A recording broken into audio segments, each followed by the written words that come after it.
Pour lutter contre le côté woke de la force à Hollywood, Donald Trump a nommé 3 acteurs qui devront travailler justement à éradiquer ce fameux fléau. Dans ces acteurs, on peut compter l'arme fatale, Martin Riggs, ainsi que John Spartan. On voit ça ensemble.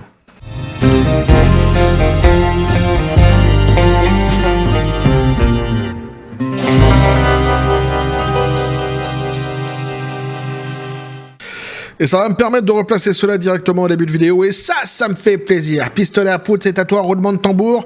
Applique-toi tout de même. Pas mal. Les bonnes choses du jardin, le jardin de la vallée. Eh oui, la vallée du gentil géant vert. Petit café des copains. Ah, si tu ne l'as pas, celle-ci, cette chanson, si tu n'arrives pas à la remettre, à la resituer, je ne peux plus rien pour toi. Mais retravaille tes classiques. Je ne vais pas faire toute ton éducation sur cette même chaîne. Je n'aurai pas le temps. Donc ici, c'est un fulgure point qui est envoyé dans la tronche du côté woke de la force. Et oh, que ça me fait plaisir. Comme l'année 2025 démarre très très bien pour nous, évidemment, pas pour eux, ils sont en total PLS. Alors ils vont être encore plus ici, évidemment. Alors déjà, l'année 2024 avait très très bien terminé. 2025, ça démarre très très bien aussi. Et ça me fait évidemment fort plaisir. Quelle bonne idée qu'a eu Donald Trump que de nommer ce fameux trio. D'un côté, donc, t'as Mel Gibson, Martin Riggs, l'arme fatale. J'allais dire l'inspecteur Riggs, mais il n'était pas inspecteur.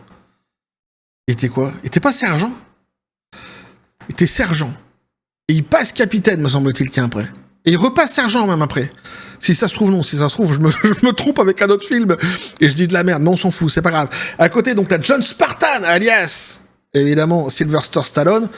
Ou John Rambo, ça dépend des affinités, les affinités de chacun. Et le petit jeune homme que vous avez ici à gauche, dont je dois bien reconnaître, dès lors qu'on m'a donné son nom, ça ne m'a pas fait vraiment frissonner, puisque de noms comme ça me disait rien, mais moi, les noms de famille, j'ai toujours du mal, hein, vous le savez, sur cette même chaîne. Mais quand j'ai vu la photo, évidemment, tout de suite, j'ai resitué l'acteur, le personnage, très grand acteur aux États-Unis, très connu pour ceux qui ne connaissent pas tout de même. Hein. Il a joué dans Hit, dans Mission Impossible, dans l'Idéaliste, dans Ennemi d'État, dans Pearl Harbor, dans Lara Croft, Tomb Raider, Ali, Transformer, etc., etc. Il me semble aussi qu'il est le papa, si je ne dis pas de bêtises, d'Angelina Jolie, qui pour le coup doit ressembler davantage à sa mère. Et c'est peut-être tant mieux pour elle, évidemment, mais qui est fortement ancrée côté woke de la force, elle, ça c'est certain. Et donc ces 3 acteurs-ci méprisent totalement, ils haïssent le côté woke de la force. Alors, pour Stallone et pour Mel Gibson, sur cette même chaîne, on le sait, puisqu'on a lu par le passé déjà certaines de leurs déclarations. On sait qu'ils ont un gros problème avec le côté woke de la force, qu'ils détestent évidemment le wokisme, et le wokisme leur rend bien, puisqu'ils sont méprisés aussi par le côté woke de la force aux États-Unis actuellement. Donc, cette annonce-ci, évidemment, c'est une bombe, une fois de plus, qui est balancée ici, donc à Hollywood, mais à la tronche du côté woke de la force plus globalement, à la tronche de l'évangile selon saint woke, même devrais-je dire, puisque il y aura de fortes répercussions, ce qu'on va le voir ici, c'est ce trio va avoir un certain pouvoir, et oui, on nous dit donc qu'un Trump nomme Jon Voight, Mel Gibson et Sylvester Stallone comme envoyés spéciaux pour restaurer l'âge d'or d'Hollywood. Le président élu Donald Trump veut redonner à Hollywood sa grandeur et a nommé un triumvirat de vétérans de l'industrie du divertissement, Jon Voight, Mel Gibson et Sylvester Stallone, comme envoyés spéciaux pour mener à bien cette tâche redoutable. Trump a fait cette annonce jeudi dans un message publié sur Truth Social. Il dit donc, c'est un honneur pour moi que d'annoncer que Jon Voight, Mel Gibson et Sylvester Stallone seront les ambassadeurs spéciaux d'un endroit formidable mais très troublé, Hollywood, en Californie. A-t-il écrit, ils seront mes envoyés spéciaux pour ramener Hollywood qui a perdu beaucoup de clients au cours des 4 dernières années au profit de pays étrangers à son apogée. Le plus grand, meilleur et plus fort que jamais. Écrit en lettres capitales, évidemment ici, c'est du Trump dans le texte, il n'y a pas de souci. Et lorsqu'il parle de ces pays qui ont tiré leur épingle du jeu grâce à la médiocrité d'Hollywood ces dernières années, on pense immédiatement au continent asiatique, aux séries coréennes et japonaises qui, pour certaines d'entre elles, ont été fort appréciées et plébiscitées justement par le public. Donc il dit derrière, et c'est là que ça devient intéressant, Trump a déclaré que les 3 étoiles lui serviront d'yeux et d'oreilles sur le terrain et qu'il fera ce qu'elle lui suggère. Et ça, là, la bombe elle est là, tu vois. La bombe elle est là. Il fera ce que ce trio va suggérer. Et oui, mais dans le trio ici, tu vois, dans les jeunes hommes que tu as ici, t'en as 2 certainement, lui je le sais moins, mais il y en a 2 ici certainement qui ont un gros contentieux avec le côté woke de la force. Et qui vont sans doute se délecter de leur vengeance ici. Je pense notamment à Mel Gibson avec la polémique qui avait entouré le film Sound of Freedom. Souvenez-vous par le passé. Là, il va pouvoir évidemment, il va pouvoir attaquer, il va pouvoir se venger et ça risque de faire très très mal. Alors ce sera à nouveau comme les États-Unis d'Amérique eux-mêmes, donc à l'âge d'or, nous disait-il. Jon Voight, donc l'acteur oscarisé de Coming Home, soutient depuis longtemps Trump et a exprimé à plusieurs reprises son soutien au président sur les réseaux sociaux. Mel Gibson et Sylvester Stallone ont tous deux récemment passé du temps à Mar-a-Lago après la victoire électorale de Trump en novembre. On avait vu cela effectivement pour Sylvester Stallone d'ailleurs, parce qu'il avait été confondu certaines paroles qui étaient adressées notamment, plus précisément plutôt à Ike Perlmutter, souvenez-vous, l'ancien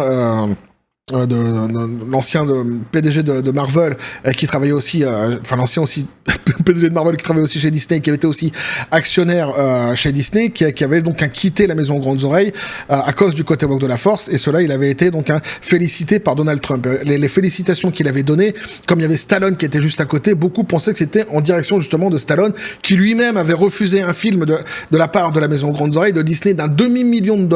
Il l'avait refusé justement sur l'autel de l'idéologie woke en disant qu'il ne voulait pas faire de film woke. Sylvester Stallone, voilà. Pour vous resituer un petit peu le contexte, mais si vous n'avez pas compris tout ce que je viens de dire, j'ai fait une vidéo là-dessus par le passé, n'hésitez pas.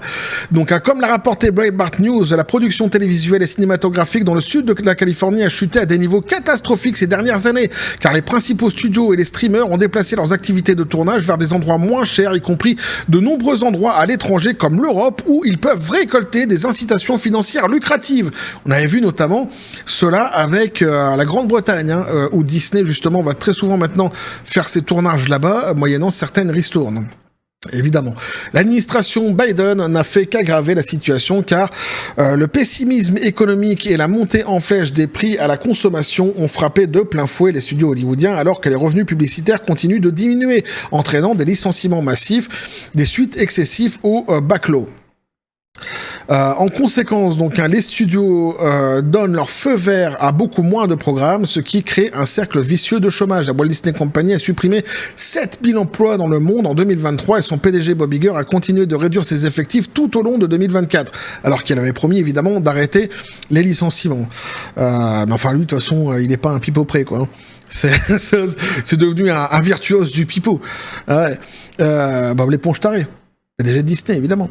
Alors, pendant ce temps, donc, les emplois de post-production fuient à l'étranger, les studios cherchant à sous-traiter les effets visuels et autres tâches à des fournisseurs moins chers. La Chine continue de bloquer ou de limiter sévèrement les sorties de films hollywoodiennes dans les cinémas locaux, supprimant ainsi ce qui était autrefois considéré comme une source de revenus majeure pour les studios. Alors, faut dire aussi que pour la Chine, ils sont en train eux-mêmes de créer leur propre studio et ils veulent concurrencer justement Hollywood actuellement. Donc si tu veux, cette annonce de Trump ici, elle n'est pas anodine. Le fait qu'il veuille justement redorer le blason d'Hollywood, alors déjà parce qu'Hollywood a perdu énormément de pognon dernièrement, on l'a vu, c'est aussi dans une précédente vidéo ensemble, mais surtout parce que Trump a promis de lutter aussi économiquement contre justement la Chine, et on sait que la Chine veut actuellement ouvrir des studios pour concurrencer Hollywood. Ça c'est une certitude, ce qui est exactement le même cas dans le monde du jeu vidéo, on l'a vu dernièrement avec des sorties telles que Black Myth Wukong. Il risque d'en avoir d'autres qui vont sortir avec de nouveaux studios qui vont s'ouvrir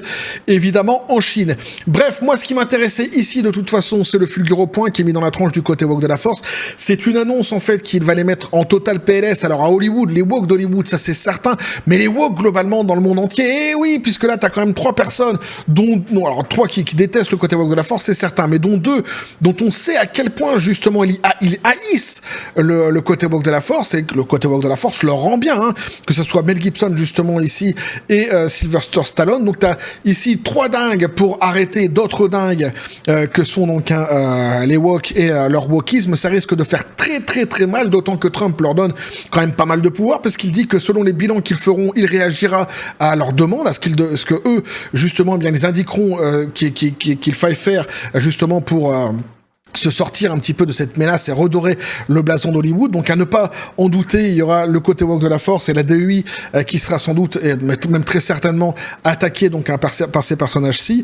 Et ça met en perspective aussi une autre vidéo que j'avais faite dernièrement sur dans mes dernières vidéos récentes sur Netflix, où je disais que Netflix restait justement campé sur ses convictions de vouloir actuellement faire la promotion du côté woke de la force en suivant les voies de l'évangile selon saint Wok. Et j'avais dit dans ma vidéo, j'avais posé cette question, pendant combien de temps encore tout cela va durer? Et oui, parce que je savais qu'à côté, justement, il y avait d'autres choses qui étaient en train de se discuter, de se jouer actuellement à Hollywood, et avec ce que j'avais pu lire ici et là, et en fait, cette annonce que Trump a fait vient définitivement mettre c'est une bombe, poser une bombe définitivement dans le 7e art globalement, et forcément, il va y avoir des réflexions qui vont devoir se faire, de nouvelles réflexions, je pense, du côté de Netflix, qui doivent être reçus ou qui ont été reçus ou qui doivent être encore reçus prochainement justement à Mar-a-Lago chez Trump pour pouvoir justement discuter de tout cela. Donc c'est juste hallucinant ce qui est en train de se passer ici, avec un trio légendaire quelque part, hein, qui vient pour botter le cul du côté woke de la force, et moi ça me fait évidemment hyper plaisir, surtout John Spartan dans l'histoire, c'est tellement jubilatoire en fait ce qui est en train de se passer contre le wokisme. Alors évidemment, hein, tout ça ce sont des bonnes nouvelles pour nous, mais le côté woke de la force n'est pas mort, hein, il n'est pas encore éteint, il lutte toujours, il lutte même davantage, il est toujours de plus en plus agressif, donc hein, il faut rester aussi vigilant de notre côté. Le combat est très loin d'être terminé, mais ici il y a des missiles qui sont envoyés direct, et ce sont de gros missiles qui sont envoyés dans leur tronche. Une fois de plus, une très bonne idée de la part de Donald Trump. C'est pour ça que je voulais vous partager cette annonce qui, comme j'ai dit, est assez sympathique, en tous les cas, moi qui me fait fort plaisir. Bref, n'hésitez pas donc à me dire ce que vous en pensez dans les commentaires, et oui, à vous abonner si le contenu vous a plu, activer la petite cloche pour les prochaines notifications, les prochaines vidéos qui vont arriver, à balancer un like, à partager la vidéo. Vous avez mon Xor, le Discord, le Facebook de la chaîne qui sont dans la description des vidéos. N'hésitez pas à venir et à basculer du côté de la force absurde des réseaux sociaux. Sur ce, les copains, je vous dis comme toujours, à la John Spartan, félicité, pistolet à prout, c'est à toi. Qu'est-ce que tu penses de ce trio infernal?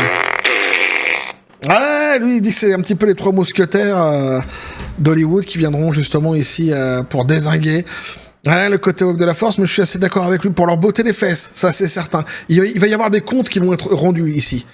Je le pense, franchement, je le pense sincèrement. En tous les cas, ça va être très intéressant de suivre tout cela parce que Mel Gibson, notamment, et lui, il en a gros, hein, et il s'en est pris pas mal dans la tronche, justement, avec son film, notamment Sound of Freedom. Des déclarations qu'il a pu sortir aussi par le passé, mais notamment son film Sound of Freedom. Et là, à mon avis, il y a des comptes qui vont se régler. Et ça va être très intéressant de suivre tout cela sur cette même chaîne, et oui, toujours dans la joie et la bonne humeur, et que la force soit avec vous.